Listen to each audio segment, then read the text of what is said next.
Sejam bem-vindos a mais um estudo no canal Clamando no Deserto. Nesse momento nós vamos estudar a lição 10, Aliança e o Modelo. Logo mais iniciamos com oração, que Deus os abençoe. Pai querido, pedimos que venha nos auxiliar, nos dar a tua sabedoria. Tudo o que fizermos seja para a tua honra e glória. Nós imploramos em nome de Jesus. Amém. Então vamos lá, Aliança e o Modelo, lição 10 da Escola Sabatina. Moisés foi e transmitiu ao povo todas as palavras do Senhor e todos os estatutos. Então todo o povo respondeu a uma voz e disse: tudo que o Senhor falou, nós faremos. Isso aqui, alguns evangélicos, eles colocam isso como uma fala arrogante do povo que achou que poderia guardar. Não, Deus determinou que eles tinham que guardar toda a lei. Quando Deus fala toda a lei, significa que eles tinham que estar dispostos a guardar toda a lei, todos os mandamentos. Então, quando eles falam, tudo que o Senhor mandar, nós faremos, eles simplesmente estão confirmando aquilo que Deus ordenou a eles. Falando, não, aquilo que o Senhor determinou a nós estamos dispostos a fazer. Como seu Deus, Criador e Redentor, o Senhor desejava estar com seu povo e habitar no meio dele. Deus nos criou para vivermos em profunda comunhão com ele. No entanto, se relacionamentos significativos com outras pessoas só se constroem com tempo e dedicação, o mesmo é verdade em nosso relacionamento vertical com Deus. Essa pode ser uma experiência edificante e de muito crescimento, mas somente se passarmos tempo com ele. Em termos práticos, significa estudar sua palavra, na qual Deus fala conosco, orar, quando abrimos o coração a Deus, e testemunhar aos outros sobre a morte, ressurreição e volta de Cristo, envolvendo-nos na missão de Deus. À medida que o Senhor nos abençoa, teremos um canal de bênção para os outros. O foco deve estar em Deus e não em nós mesmos. Ao nos conectarmos com Ele, Deus nos capacita a seguir seus ensinos, o que significa obedecer à sua palavra. Não é de admirar que a geração de seguidores de Cristo do tempo do fim seja descrita como aqueles que guardam os mandamentos de Deus e a fé em Jesus, ou a fé de Jesus, de acordo com a tradução, né? Conforme Apocalipse 14, 12. Na verdade é simples, amamos a Deus e por causa desse amor o obedecemos. Nós temos um vídeo no canal a respeito da questão fé em Jesus, fé de Jesus, né?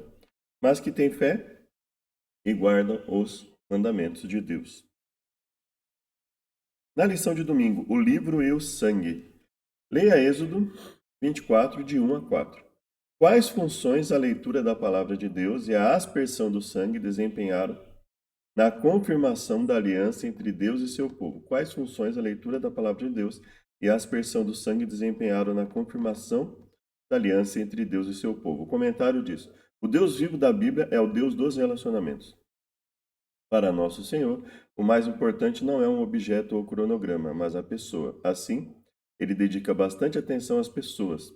E o propósito principal de suas ações é construir um relacionamento pessoal com os seres humanos. Afinal, um Deus que é amor teria que ser um Deus que se importasse com relacionamentos. Pois como pode haver amor sem relacionamentos? Jesus disse: e eu, quando for levantado na terra, atrairei todos a mim. Deus está interessado não apenas em um comportamento ético, na doutrina correta ou em um conjunto de ações adequadas, mas, acima de tudo, em um relacionamento pessoal e profundo conosco. O que basicamente resulta nisso, né? Então, um relacionamento profundo de Deus conosco resulta em um comportamento ético, doutrina correta e um conjunto de ações adequadas, né? Quem age adequadamente, né, no contexto de amor, quem age adequadamente pensa corretamente, né? É que a realidade, o pensamento leva à ação, né? Quem pensa adequadamente, age adequadamente. Quem tem um relacionamento profundo com Deus, vai agir conforme a vontade de Deus. As duas instituições estabelecidas na criação tratam de relacionamento. O sábado, que é o relacionamento vertical com Deus, e o casamento, que é o relacionamento horizontal, né? Marido e mulher.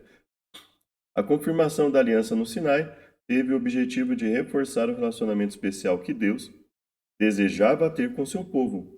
Naquela cerimônia, o povo disse duas vezes: tudo que o Senhor falou, faremos. As pessoas realmente queriam fazer isso, mas não conheciam sua própria fragilidade e falta de poder.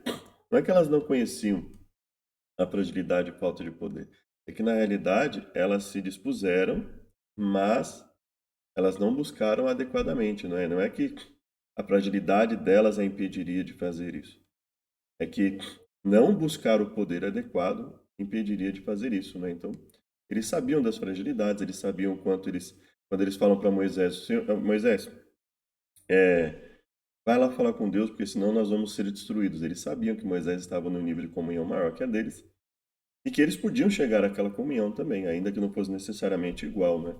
Então, quando fala que não conheciam a fragilidade de falta de poder, eles conheciam, eles passaram por várias coisas. O que acontece é que a gente pode dizer que eles não reconheciam. Eles não reconheciam a necessidade de mudar essa situação de fragilidade, né? E falta de poder. O sangue da aliança foi aspergido sobre o povo, indicando que somente pelos méritos de Cristo Israel seria capaz de seguir as instruções de Deus. Não queremos aceitar que nossa natureza humana seja frágil, vulnerável e completamente pecaminosa. Então, quando a gente pega a parte da lição que diz que eles não conheciam e que não queremos aceitar, é basicamente o que acontecia com eles, né? Temos uma tendência inerente ao mal. Para sermos capazes de fazer o bem, precisamos receber uma ajuda de fora de nós mesmos. Essa ajuda vem somente do alto, do poder de Deus, de Sua palavra e do Espírito Santo. E mesmo com tudo isso à nossa disposição, facilmente caímos, não é verdade? Então, aí depende de cada um, né? Se nós caímos facilmente, no sentido de cairmos costumeiramente, então nós temos que repensar nossa comunhão com Deus, né? Agora, nós caímos? Sim, caímos. Agora, facilmente, costumeiramente, aí é um problema, né? Então, se por qualquer coisa eu caio, se por qualquer coisa um de nós cai, né? Ah, basta alguém no trânsito buzinar para mim que eu já xingo. Então, quer dizer, isso é cair facilmente. Se eu caio facilmente, eu tenho que repensar minha comunhão com Deus. Agora, veja, é diferente dizer eu caio. Existem momentos em que eu vou cair. E dizer facilmente caímos. Isso no contexto da pessoa que está em comunhão com Deus. Agora, aqueles que não buscam a comunhão com Deus, eles vão cair facilmente? Certamente que sim, porque eles não vão ter o poder para isso. Agora, para aquela pessoa que vai buscar a comunhão com Deus, se ela cair facilmente, aí ela tem um problema de relacionamento com Deus, ela tem um problema de comunhão, né? É uma pessoa, quando a Bíblia fala, por exemplo, se alguém pecar, temos um advogado. Mas ao mesmo tempo que a Bíblia fala, aquele que diz que ama a Deus e não guarda os seus mandamentos é mentiroso. Se alguém pecar, o que a Bíblia está dizendo? Que quanto mais nos relacionarmos com Deus, menos frequentes serão nossos pecados. Nós pecaremos, a frequência com que nós pecamos vai ser menor. Então, se eu digo que eu peco facilmente, basicamente, se eu peco facilmente, frequentemente eu vou pecar, né? Agora, se eu digo que com o poder de Deus haverá uma dificuldade para que eu peque, que Deus vai me auxiliar, Deus vai. Então, ou seja, eu vou buscar, via de regra, obedecer a Deus, então aí é bem diferente, né? Daí nós estamos falando assim: reconhecemos que pecamos, ou seja, se dissermos que não temos pecado, estamos errados, mas se dissermos que frequentemente pecamos, que facilmente pecamos, então Deus, o poder de Deus não pode estar em nós, né? Não tem como as duas afirmações se harmonizarem. Eu dizer que eu peco facilmente e eu dizer que eu estou no relacionamento com Deus e buscando uma comunhão com Ele, né? Quanto mais eu buscar me relacionar com Deus, mais dificilmente vou pecar. Então vamos lá, Êxodo 24, de 1 a 8. Nós vamos usar hoje a Bíblia de Estudo King James atualizada, né? Eu não tive condições de fazer os estudos diários, então vamos fazer pelo menos o estudo semanal, né? Não é em vídeo, né? 24 de 1 a 8. Êxodo 24 de 1 a 8. Folhas horríveis aí. Depois Deus ordenou a Moisés: sobe Yahvé, o Yahvé, tu Arão, Nadab, Abiú e 70 líderes anciãos de Israel, e adorareis de longe. Só Moisés se aproximará de Yahvé. Os outros não devem chegar perto, nem o povo subirá com ele. Veio, pois, Moisés e comunicou ao povo todas as palavras de Yahvé e todas as leis. E todo o povo respondeu a uma só voz: Nós obedeceremos a todas as palavras proferidas por Yahvé. Então Moisés escreveu todas as palavras de Yahvé, e levantando-se ao alvorecer, construiu um altar ao pé do monte e 12 colunas de pedra, representando cada um dos clãs que formam as 12 tribos de Israel. Depois enviou alguns jovens dos filhos de Israel e ofereceram holocaustos e imolaram a Yahvé novilhos como sacrifícios de comunhão. Moisés colocou metade do sangue recolhido em tigelas e a outra metade derramou sobre o altar. Em seguida, leu o livro da aliança e o leu para o povo. E eles responderam: Tudo que Yahvé ordenou, nós o faremos e obedeceremos. Moisés tomou do sangue e o aspergiu sobre o povo e proclamou: Este é o sangue da aliança que Yahvé fez conosco por meio de todos esses mandamentos. Por que é importante nós termos a diferença entre saber que o povo não conhecia suas fragilidades e o povo não reconhecia? Aqui em Êxodo 24, Deus já tinha dado várias advertências para eles sobre as fragilidades deles, sobre o quanto eles precisavam mudar, o quanto estava sendo difícil lidar com o povo, né? O próprio Moisés, Deus muitas vezes se manifestou ali, o próprio Moisés falou com eles. Então eles não reconheciam. E qual a importância de saber que quando nós temos o poder para obedecer a Deus, a nossa frequência de pecado ela diminui. Porque o mundo evangélico ele vai dizer para as pessoas que os mandamentos foram cravados na cruz porque ninguém consegue obedecer. Isso é uma meia-verdade. Quando eles falam ninguém consegue obedecer com o intuito de dizer assim, ninguém consegue obedecer perfeitamente desde o seu nascimento até a sua morte os mandamentos, isso é verdadeiro. Assim, pelo menos para a maioria esmagadora das pessoas, né? Nós podemos pensar nesse ou naquela pessoa que pode ter alcançado o nível de perfeição, mas não sabemos se ela necessariamente desde o nascimento, com exceção do que nós cremos em relação a Jesus. Mas, via de regra, as pessoas elas não são perfeitas desde o nascimento até a sua morte. Agora, quando se usa isso para dizer assim, nós podemos rejeitar determinados mandamentos porque não podemos obedecer completamente. Isso nós vemos que se torna falso. Se eu digo assim, não há necessidade de obedecer ao mandamento de não ter outros deuses diante de Deus, porque ninguém consegue obedecer perfeitamente. Então, isso é falso. Eu não posso dizer que o mandamento deixou de ter validade simplesmente porque nós não conseguimos obedecer perfeitamente a todos os mandamentos durante toda a nossa vida. Isso vale para todos os mandamentos. E, obviamente, você já deve ter imaginado comigo. Isso é muito usado para anular a questão do sábado, né? Para dizer que o sábado não tem validade, porque ninguém consegue obedecer a toda a lei. Bom, se esse argumento fosse válido para o sábado, seria para todos. Então, nós não teríamos necessidade de obedecer a nenhum mandamento. O que não é que a Bíblia ensina. A Bíblia nos ensina que nós temos sim que obedecer aos mandamentos de Deus. A questão é saber quais são os mandamentos, né?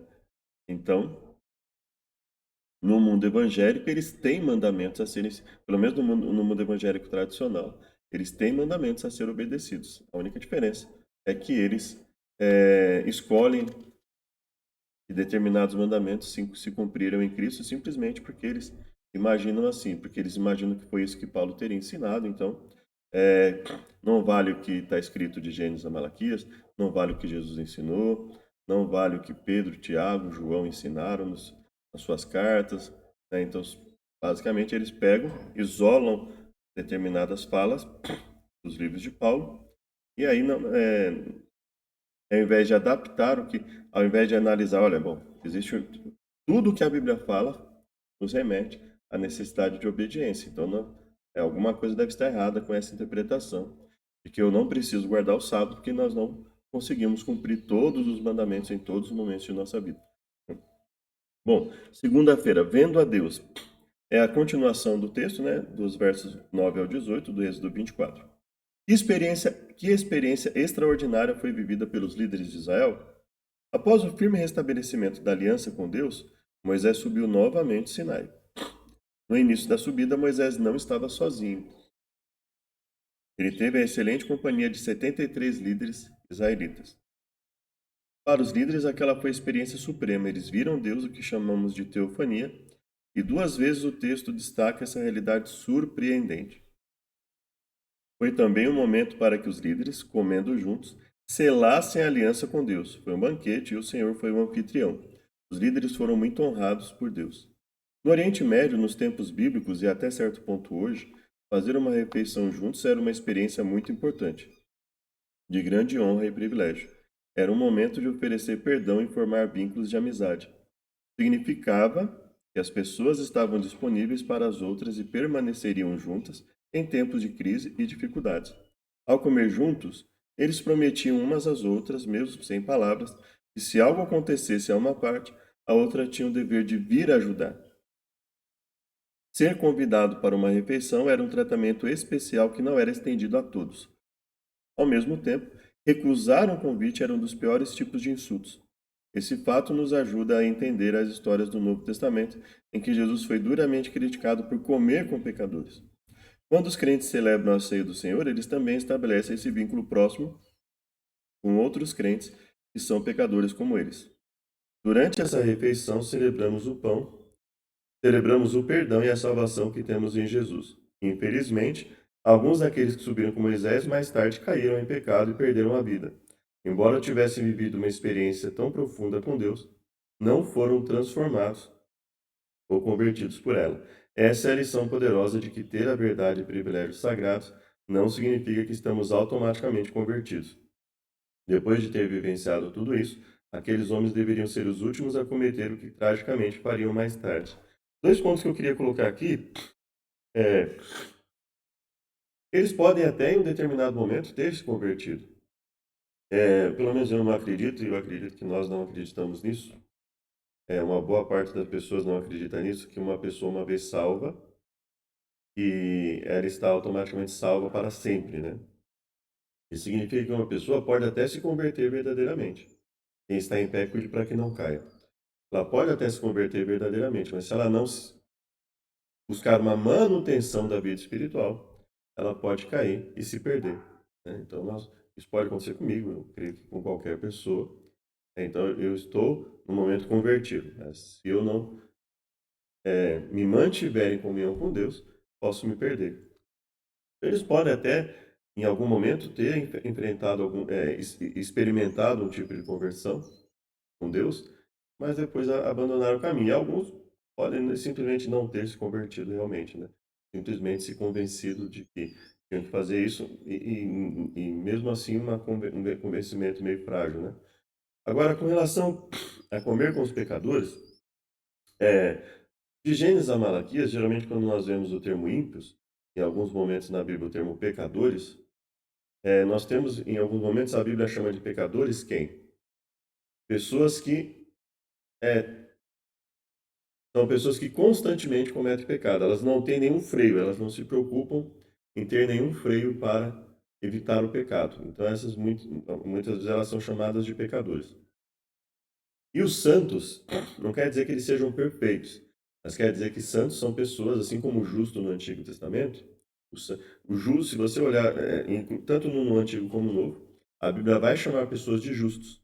Quem são essas pessoas? Não são pessoas perfeitas, elas são pessoas que buscam obedecer a Deus. Em algum momento ela vai chamar de santos. São pessoas que buscam obedecer a Deus. Elas têm momentos que elas erram, elas têm momentos que elas acabam caindo, mas isso não é regra na vida delas. Elas vão lutar contra isso.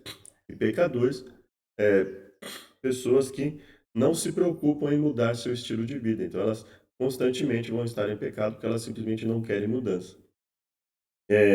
Nesse caso que ocorreu com Jesus, ah, o próprio fato dessas pessoas chamarem Jesus, Jesus não foi lá para ceder às vontades deles. Jesus foi lá porque essas pessoas demonstraram interesse em mudar de vida.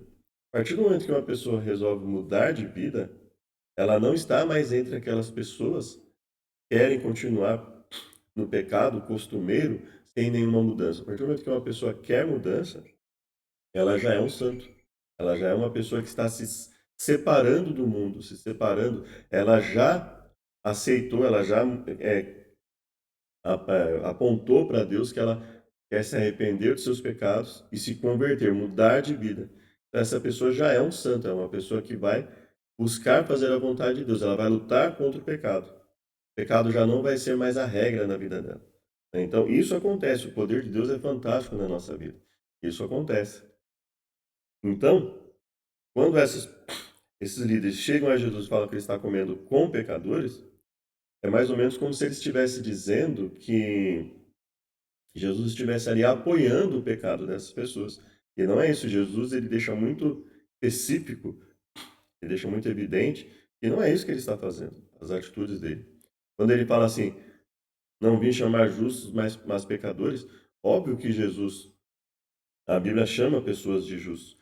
Jesus não está dizendo que ele não veio chamar pessoas que querem se salvar, mas que, principalmente, a função dele era atingir aqueles que estavam afastados do caminho, né? Aqueles que já estavam no caminho, já estavam com Deus. Assim como na história do filho pródigo, que o pai chega para o filho e reclama e fala assim, olha, tudo que é meu é teu. Ou seja, você já está buscando o caminho, né? Então você não precisa se preocupar.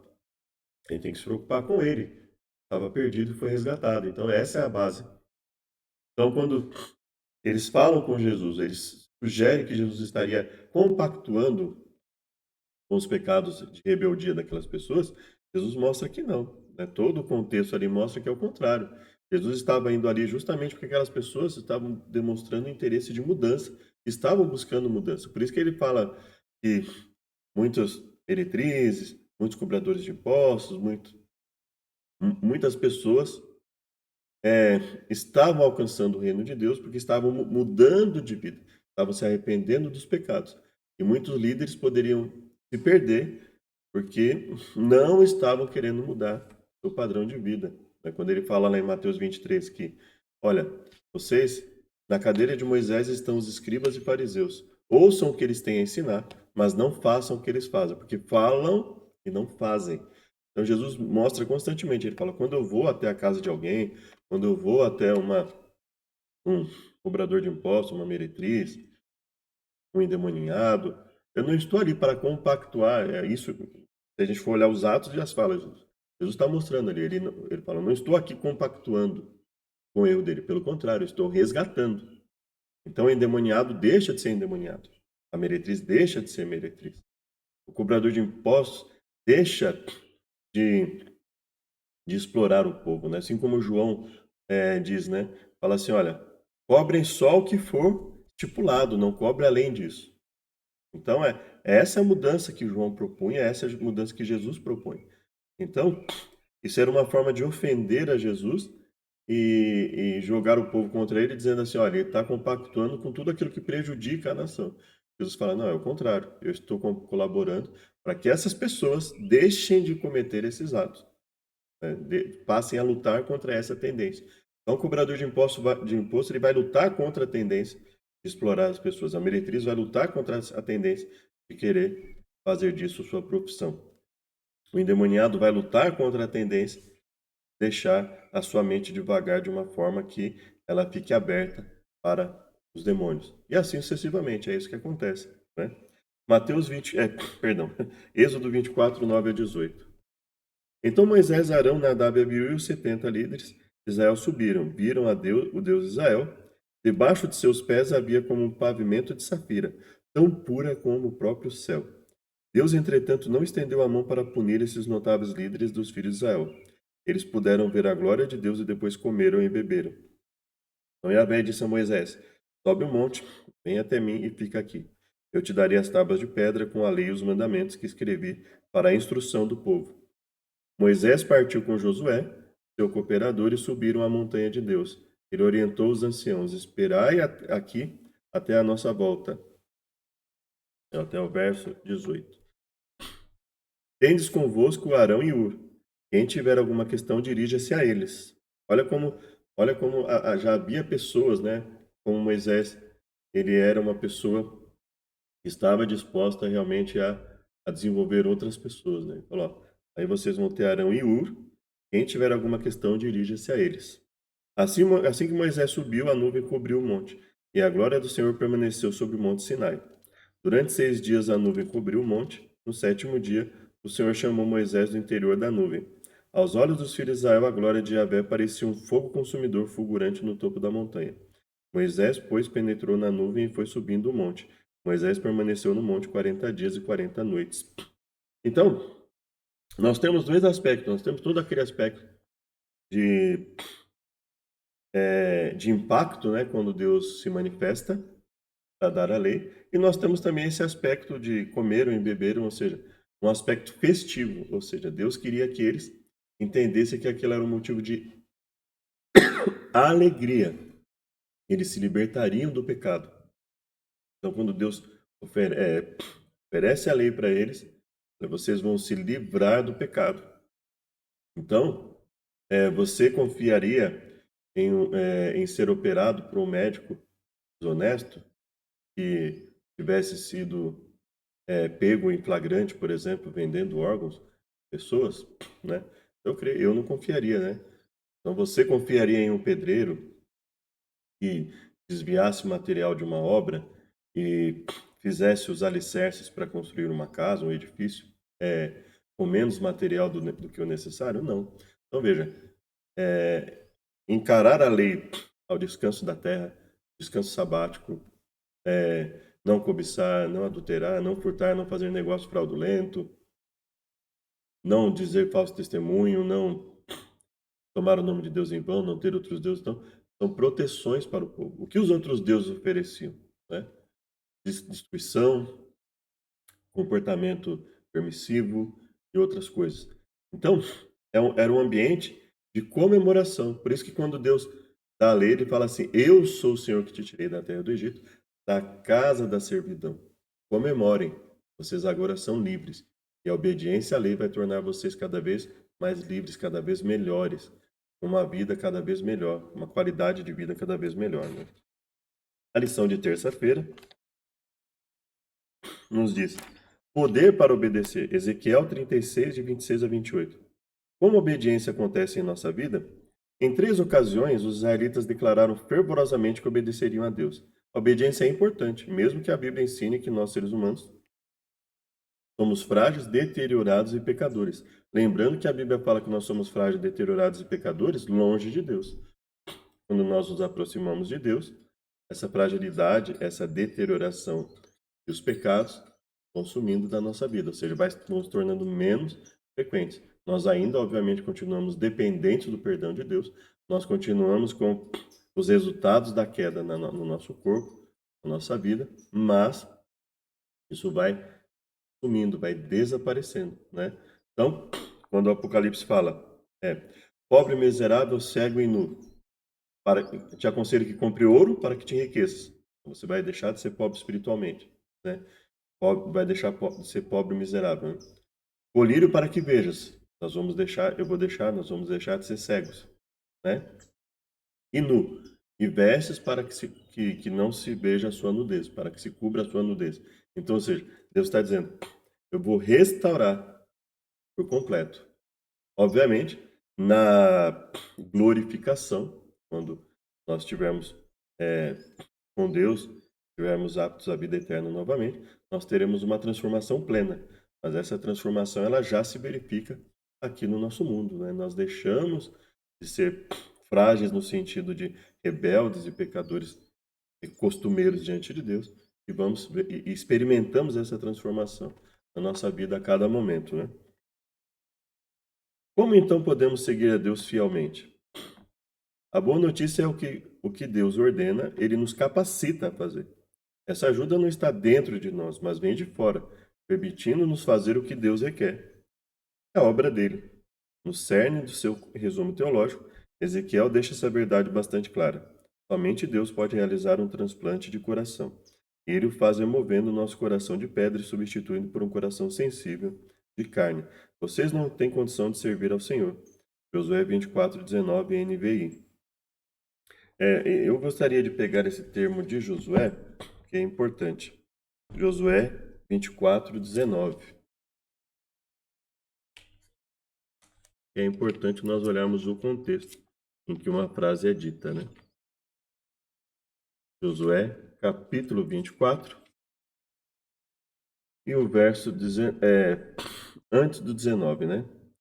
Olha só, verso 14.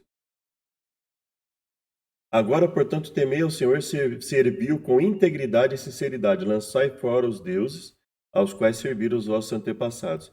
Porém, se não vos parece bem servir a Yahvé, escolhei agora a quem quereis servir.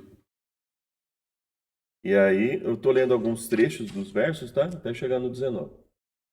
Diante disso, o povo respondeu: longe de nós abandonar a Yahvé. O eterno nosso Deus é aquele que nos fez subir, a nós e a nossos pais, da terra do Egito, da casa da escravidão, que fez esses sinais portentosos diante dos nossos olhos, e guardou por todo o caminho que percorremos. E Yahvé pessoalmente expulsou de diante de nós todos os povos pagãos. Nós também serviremos ao Senhor, ao Eterno, pois Ele é nosso Deus. Declarou Josué a todo o povo reunido: não podeis servir a Yahvé, pois ele é um Deus santo, um Deus zeloso e ciumento, que de forma alguma perdoará a vossa rejeição, nem as vossas iniquidades e pecados. Se abandonardes a Deus o Senhor e cultuardes aos deuses dos pagãos, ele se voltará contra vós e vos castigará, mesmo depois de ter sido misericordioso e generoso para convosco. Ele vos fará grande mal e os exterminará da terra. Contudo, o povo todo declarou diante de Josué: não, é a Yahvé que serviremos. Afirmou então Josué diante de toda a congregação. Olha o verso 22. Sois testemunha contra vós mesmos de que escolhesse a Yahvé para o adorar e servir. Responderam nisso: sim, somos testemunhas. Então Josué ordenou: lançai fora todos os deuses e ídolos estrangeiros que estão no meio de vós, e inclinai o vosso coração exclusivamente a Yahvé, o Deus de Israel. Todo o povo declarou: ao Senhor eterno, nosso Deus, serviremos e somente a sua palavra obedeceremos. Então Josué não estava dizendo assim: é impossível que vocês obedeçam a Deus. Não é isso que ele estava falando. Ele falou: na situação em que vocês estão, vocês não podem servir ao Senhor. Para que vocês sirvam realmente ao Senhor, vocês têm que abandonar os ídolos, vocês têm que abandonar as práticas que vocês estão fazendo de forma rebelde. E aí eles falaram: nós vamos abandonar. É isso que aconteceu.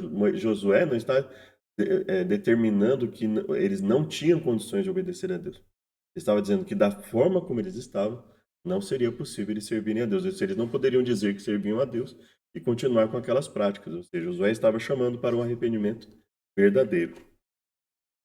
Podemos decidir seguir a Deus, é o nosso papel, temos que fazer a escolha.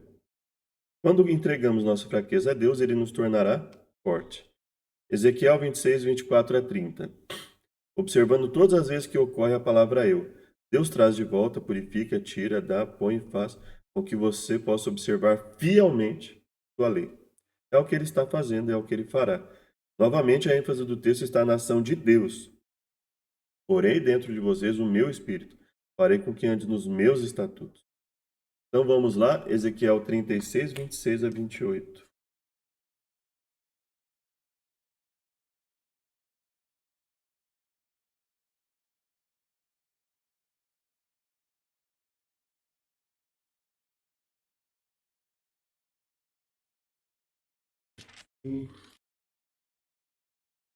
Aqui. Vos darei um novo coração e derramarei um espírito novo dentro de cada um de vós. Arrancarei o coração de pedra e vos abençoarei com o coração de carne. Eis que depositarei o meu espírito no interior de cada pessoa e vos capacitarei para agires de acordo com vos capacitarei para agires de acordo com as minhas leis e princípios, e assim obedecereis fielmente aos meus mandamentos. Então Deus está dizendo: olha, isso sempre foi possível ao ser humano, mesmo com a queda de Adão e Eva. Deus dar o poder para capacitar as pessoas a agir conforme a vontade dele. Então, o problema não está em Deus. O problema não está na natureza humana. O problema está na nossa decisão. Nós temos que decidir a quem vamos servir. Então, nós não podemos usar a nossa natureza pecaminosa como justificativa para sermos pecadores costumeiros. A natureza pode ser modificada. Deus fala: vou tirar o coração de pedra, dar o coração de carne, vou capacitá-los a agir conforme toda a minha vontade. Habitareis, portanto, na terra que eu pessoalmente otorguei a vossos pais antepassados. Tereis de fato o meu povo, e eu serei o vosso Deus, porquanto eu mesmo vos libertarei de todas as vossas impurezas. Porquanto eu mesmo vos libertarei de todas as vossas impurezas. Convocarei o trigo e todos os cereais, e farei com que se multiplique diante de vós. Já não vos farei passar fome sobre a terra. Olha só que interessante. Deus está falando: desde que vocês confiem em mim, desde que se entreguem a mim, eu livro vocês dos pecados e de toda a consequência trágica dos pecados. Deus ensinava por vários meios, e um deles era o santuário. As cerimônias apontavam para Jesus e ilustravam o plano da salvação, que seria executado por Jesus séculos depois. Quais importantes verdades práticas e teológicas são encontradas em Êxodo 25, de 1 a 9? Agora é Êxodo novamente, só que no capítulo 25.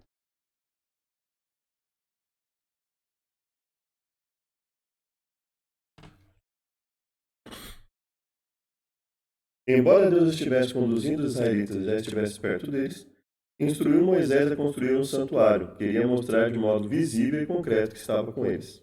Apesar de muitos erros, ele não os havia abandonado. Assim, quando foram aceitos pelo Senhor novamente, Ellen White, Patriarcas e Profetas, no 9:2, eles receberam a ordem divina e começou a construção do santuário. A Bíblia diz que Deus não habita em templos e edifícios feitos por mãos humanas. Ele é maior que o mais alto céu, e até mesmo o céu não pode contê-lo. Paulo disse em Atenas: o Deus que fez o mundo e tudo que nele existe, sendo ele Senhor do céu e da terra, não habita em santuários feitos por mãos humanas. Além disso, o rei Salomão declarou: mas será que de fato Deus poderia habitar na terra? Eis que o céu e até o céu dos céus não te podem conter. O santuário deveria ser o lugar no qual Deus manifestaria a sua presença ao povo. Então, a Bíblia, a maioria das traduções fala o seguinte: me farei um santuário para que eu habite no meio deles. Né?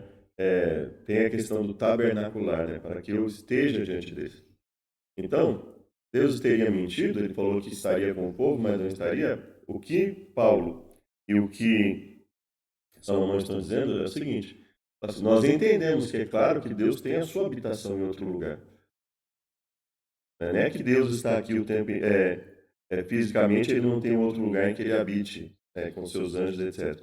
Conforme as visões que os profetas tiveram e tudo isso. O que ele está dizendo é que, olha, ele manifesta a sua presença aqui conosco.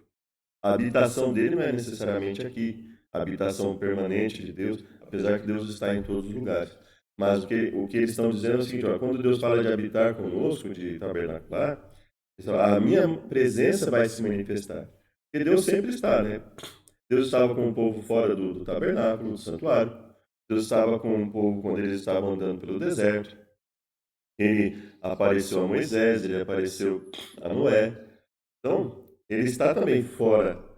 Né? Então, o que eles querem dizer é isso: é basicamente que Deus não, Deus, a manifestação da presença de Deus ela não é exclusiva no tabernáculo, mas ela é principalmente nele. Né? Então, com isso nós harmonizamos os textos. Os textos não estão desmentindo o que Deus fala a respeito de me farão um santuário para que eu esteja, ou que habite, que tabernáculo no meio deles. Né? Então, ele está lá com eles. Então, nós temos que analisar o que Salomão falou e o que Paulo falou à luz do que o próprio Deus havia dito em relação ao tabernáculo. Né? Então, esse é o ponto que nós devemos ter em mente. Então, Deus habita na nossa casa quando nós, ou seja, Ele se manifesta em nosso lar quando nós buscamos a Ele. Sim, Ele manifesta a sua presença de modo perceptível na nossa vida. Sim. Então é nesse ponto, né? Não é que o texto está contradizendo o que Deus disse lá no passado a respeito do motivo de se fazer, um dos motivos de se fazer o santuário era para que Ele estivesse diante deles. Mas é a questão da sua presença. Moisés teve que construir o tabernáculo de acordo com o modelo que Deus lhe mostrou, refletindo o santuário celestial. O santuário terrestre teve uma função essencial até a morte de Jesus e seu ministério no santuário celestial, o que tornou o santuário terrestre desnecessário e sem validade, uma verdade revelada quando o véu do templo foi rasgado na morte de Cristo. Lembrando que essa questão de o modelo ser o reflexo do que está no céu, essa foi a interpretação que o autor de Hebreus deu ao texto. Né? Lá, o texto de Êxodo 25:9, por exemplo. Né? Farás tudo de acordo com o modelo do tabernáculo e as instruções para a mobília que eu te revelar. Né? E também o verso 40, né?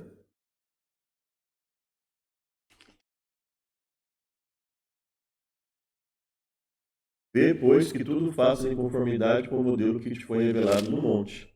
Então, o que acontece? Esse modelo poderia se referir a algo que não existia na realidade do céu, ou ele poderia se referir a um modelo que se refere a uma realidade que está no céu. O autor de Hebreus coloca, olha, esse modelo ele se refere a algo real. Quando Deus fala de um modelo, é que esse modelo feito aqui, ele é o modelo do santuário celestial. Então, a ideia do santuário celestial é uma ideia que é apresentada no livro de Hebreus. Ela não é necessariamente uma ideia que surgiu por causa de alguma visão posterior, não.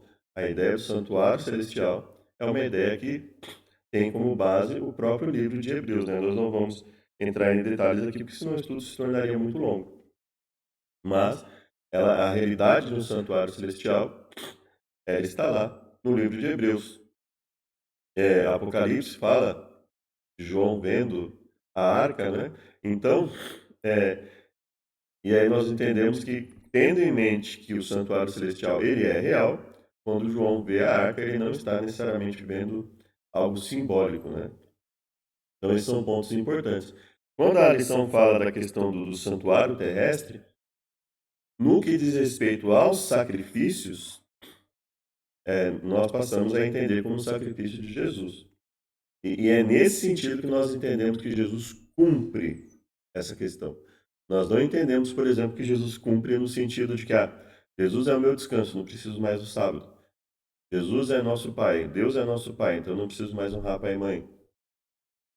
Deus se apresenta como esposo que vem buscar a igreja, então nós não precisamos mais nos casar. Não é nesse sentido, né? Sentido que alguns cristãos interpretam o ato de Deus de cumprimento de lei é um conceito que me parece bastante estranho. Não é nesse sentido que nós entendemos. Mas no que diz respeito ao sacrifício, né, é que nós entendemos que Jesus cumpre o requisito. A partir do momento que nós não precisamos mais do sacrifício de animais, nós não precisamos mais do serviço do sacerdócio para o sacrifício. Agora, havia várias outras funções do sacerdócio que permanecem. A função legislativa, a função de julgador, a função de manter a saúde do povo, de fiscalizar os aspectos de saúde, onde está com foco de doença e, e isolar o local. Essas são funções que havia no sacerdócio dado por Deus. Então, essas funções elas não deixam de existir, elas permanecem. E por isso que nós temos todas essas funções ainda hoje sendo utilizadas, né? Nós precisamos interpretar o que a Bíblia diz, nós precisamos emitir julgamentos diante de determinadas situações, quem está certo, quem está errado, quem precisa indenizar quem, são coisas que Deus já havia dado lá desde aquela época. Então, Êxodo 25, de 1 a 9, né? Yahvé orientou a Moisés: diz aos filhos de Israel que me tragam uma oferta, recebe-a com alegria, de toda pessoa cujo coração a cooperar. Eis ainda, eis a oferenda que recebereis do povo: ouro, prata e bronze, púrpura, violeta, escarlate, carmesim, linho fino, pelos de cabra, pele de carneiro, tingida de vermelho, couro fino, madeira de acácia, azeite para a lâmpada, aromas para o óleo de unção e incenso aromático, pedra de ônix, outras pedras preciosas para serem incrustadas no colete sacerdotal e peitoral. Faz-me também um santuário para que eu possa habitar entre o meu povo. E farás tudo de acordo com o modelo do tabernáculo e as instruções para a mobília que eu te revelar. Então, tudo isso era para que o povo enxergasse e focasse a questão do tabernáculo, do santuário, como algo primordial na sua vida. A vida espiritual deveria ser o foco. Por isso que toda essa beleza, todo esse embelezamento, no sentido de que os sacerdotes seriam pessoas que deveriam se considerar superiores? Não. Mas no sentido de que tudo isso é importante para eles. Ou seja, isso é uma amostra de que eles devem focar a vida espiritual, focar a busca pelo perdão dos pecados, focar o poder de Deus para se livrar dos pecados, todos os vícios que ele traz, todas as desgraças que ele traz na vida das pessoas, né? Quinta-feira, cheios do Espírito de Deus. O Senhor instruiu Moisés sobre cada detalhe na preparação para as cerimônias do tabernáculo.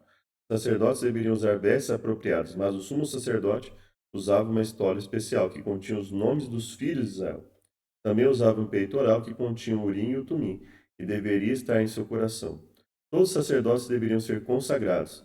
Outros itens a serem cuidadosamente preparados eram o altar, incenso, bacia, óleo de unção e o incenso. Leia Êxodo 31.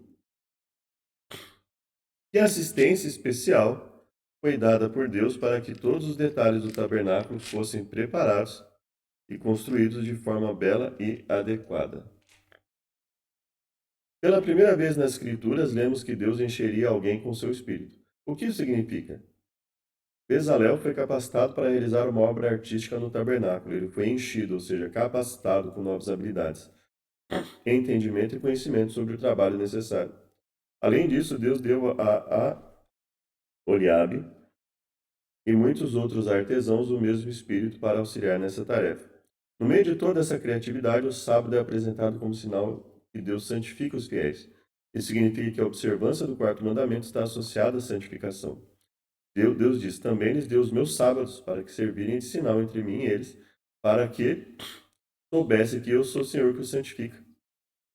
O sábado é um lembrete de que o Senhor não é apenas Criador e Redentor e Deus, mas também é santo. Ele transforma as pessoas por sua presença. Por meio de seu Espírito e de sua palavra, crescemos para refletir um caráter de amor, bondade, altruísmo e perdão. A maior dádiva que Deus deu a Moisés foi o decálogo. Ele próprio escreveu e deu as 2 tábuas de pedra com os 10 preceitos, ou 10 palavras. Essas tábuas deveriam ser colocadas no lugar santíssimo, dentro da Arca da Aliança que estava sobre o propiciatório, que é o lugar de expiação, né? Então, vamos lá. Êxodo 31. E disse o Senhor a Moisés, eis que chamei pelo nome a Bezalel, filho de Uri, filho de Ur, da tribo de Judá. Lembra do Ur? Provavelmente é o mesmo Ur, que auxiliava lá Arão, né? Eu fiz que ficasse pleno do Espírito de Deus, entendimento e capacidade artística. Aí eu vou pular alguns pontos aqui, né? A tenda do encontro, a arca da aliança, a tampa, então a mesa com todos os seus utensílios, o altar dos holocaustos, vestimentas litúrgicas, o bálsamo especial. E aí Deus fala do sábado. Deus fala de todo esse processo, dessa ênfase que eles deveriam dar, porque aquilo representava o local onde eles iriam buscar o perdão. E aí ele fala do sábado. Observareis de verdade os meus sábados, porque são um sinal entre mim e vós, em vossas gerações, a fim de que saiba que eu sou Yahvé, o Senhor, que vos santifica.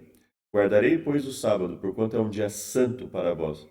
Quem o profanar deverá ser castigado com a morte. Todo o que realizar nesse dia algum trabalho será exterminado no meio do seu povo. Durante 6 dias se deverá trabalhar. O 7º, porém, é Shabat, o tempo do repouso absoluto, em honra e adoração em Yahvé. Todo aquele que trabalhar no dia de Shabat, sábado, deverá ser executado sumariamente. Os filhos de Israel terão de guardar o sábado, ele e todos os seus descendentes, com uma aliança perpétua. Um sinal de união eterna, um sinal de união eterna entre mim e os filhos de Israel. Porque eu, Yahvé, o Senhor, fiz os céus e a terra em 6 dias, e ao 7º trabalhei. Não trabalhei, perdão. E aconteceu que quando o Senhor terminou de orientar Moisés, entregou as tábuas do testemunho, 2 placas de pedra com seus mandamentos escritos pelo dedo de Deus. Então, olha que importante. A lei de Deus, não só a lei dos 10 mandamentos, não só os 10 mandamentos, mas uma série de outros mandamentos, do livro da lei, inclusive, não seguirás a multidão para fazer o mal, não farás negócio fraudulento, você dará um descanso para a terra, você auxiliará as pessoas mais desfavorecidas, dará condições para que eles vão lá e consigam o sustento mínimo deles que eles precisam, serão justos nos julgamentos, ao analisar o que cada uma pessoa fará, terá cuidado ao ouvir testemunhas. São vários mandamentos que têm utilidade até os dias de hoje. São os mandamentos que estão no livro da lei. Existe a questão de mandamentos pais e mandamentos filhos, por exemplo. Se você pensar não seguir a multidão para fazer o mal, é não desobedecer a Deus, não transgredir os mandamentos. Não fazer negócio fraudulento é não furtar, não mentir, né? Dar o descanso para a terra é um decurso lógico, não é direto da questão do sábado. Quando você cessa as atividades no dia de sábado, por exemplo, você deixa de mexer com plantação, você dá o descanso semanal para a terra. Havia outros descansos também, que hoje são verificados. Então, nós vemos que são necessários para a terra. Dar um descanso para determinada local em que se está plantando, para que a terra possa voltar a ter os nutrientes necessários. Tudo isso são mandamentos extremamente importantes. Então, existem vários aspectos na lei, eu tenho vídeo sobre isso também, para quem quiser olhar na internet, os mandamentos preventivos e os mandamentos remediativos. Preventivos, você vai dar descanso para a terra, você vai dar o descanso para as pessoas, você, vendo o animal do seu inimigo perdido, você não vai fazer nada de mal com aquele animal, e também com o seu inimigo também não. Vários mandamentos que inclusive estão no livro da lei, né, são extremamente importantes. Eles são mandamentos preventivos. Você vai evitar fazer isso. Vários deles, se nós formos analisar, dificilmente alguém poderia negar, mesmo entre os evangélicos que negam a validade da lei a partir dali, que tem que estar repetido. Você vai ter uma série de mandamentos que não estão repetidos no chamado Novo Testamento, e que se nós formos olhar, pelo menos não estão repetidos diretamente, e que se nós formos olhar, são extremamente importantes para a nossa vida. E são reconhecidos, inclusive, no mundo do direito, nos aspectos científicos, etc. Então, existem vários mandamentos importantes, né? Então, esse é um ponto muito forte que nós precisamos ter em mente, né? E também, não tem como negar que Deus quis dar um diferencial. Se Deus quisesse que os 10 mandamentos tivessem o mesmo conceito em relação aos 10 mandamentos e aos outros mandamentos, ele teria colocado tudo no livro da lei, não haveria necessidade. Se ele pega 10 preceitos e coloca em tábuas de pedra, é porque, obviamente, ele quis dar um diferencial em relação às tábuas de pedra e ao livro. Infelizmente, o mundo cristão em geral, principalmente o mundo evangélico, e o mundo cristão que não guarda o sábado e que não vê validade nos mandamentos que estão no livro da lei, por exemplo, eles, de alguma forma, eles vão deturpar isso e vão chamar de seita quem discorde deles, né? Então, eles vão dizer que o sábado foi cumprido em Jesus, que nós não precisamos mais dos mandamentos que estavam no livro da lei, sendo que vários mandamentos são extremamente necessários, né? Não tem como fugir. Enquanto muitas vezes pessoas que não são cristãs olham para a Torá, olham para os mandamentos dados, inclusive no livro da lei, e veem um excelente sistema de administração, de julgamento, de legislação, pessoas que são chamadas, que dizem acreditar na Bíblia toda, negam a validade de mandamentos que estão no livro da lei e nos 10 mandamentos, e dizem que isso simplesmente acabou na cruz. Isso é bastante complicado. São essas pessoas que vão ditar quem é aceita e quem não é, porque não crê no que eles creem, e, ao mesmo tempo, vão negar mandamentos que Deus deu para a vida, né?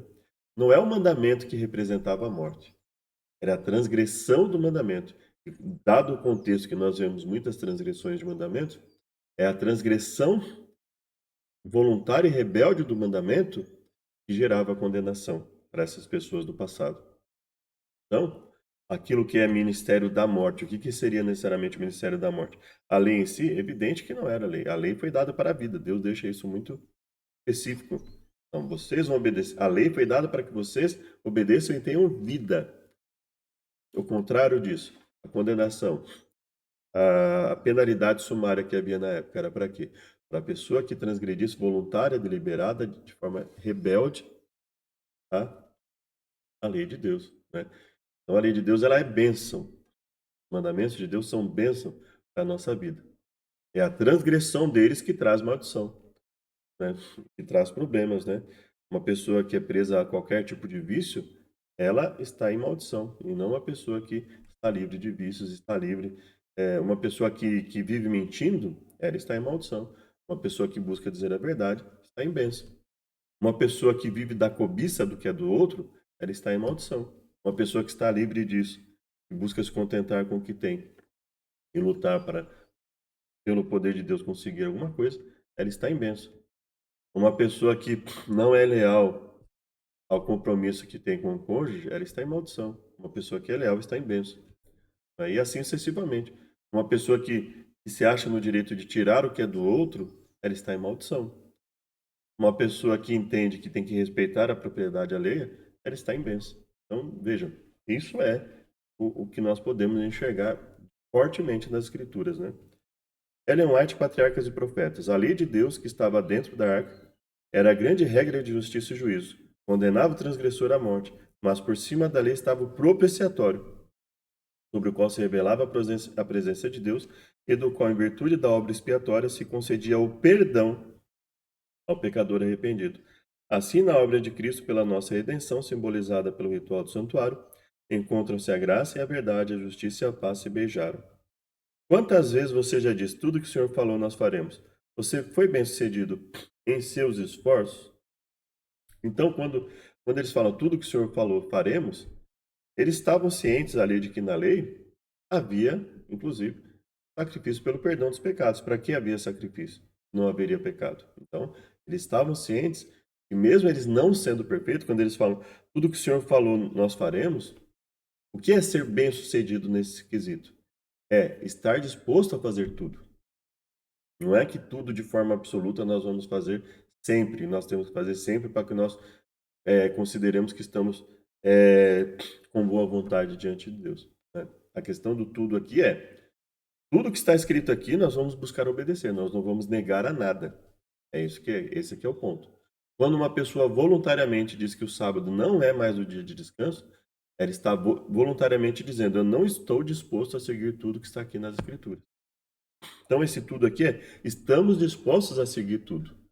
E, via de regra, eu creio que boa parte das pessoas que estão realmente seguindo a Deus estão sendo bem-sucedidas, não no sentido de ser perfeitos sem cometer nenhum erro, no sentido de não abrirem mão de nenhum dos mandamentos. É mandamento de Deus? Estou disposto a cumprir. Sábado é mandamento de Deus? Estou disposto a cumprir.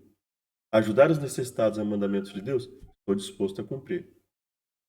Cuidar com a forma que eu falo e eu ajo e penso é mandamento de Deus? Estou disposto a cumprir. Então esse é o tudo. Estou disposto a seguir tudo que Deus espera de mim. Então, espero que tenha sido útil. Convido para uma oração final e até o próximo estudo. Pai querido, pedimos primeiramente perdão pelos pecados, te agradecemos pelo privilégio de falar a tua mensagem. Esteja conosco em nome de Jesus. Amém. Muito obrigado. Até o próximo estudo. Que Deus os abençoe.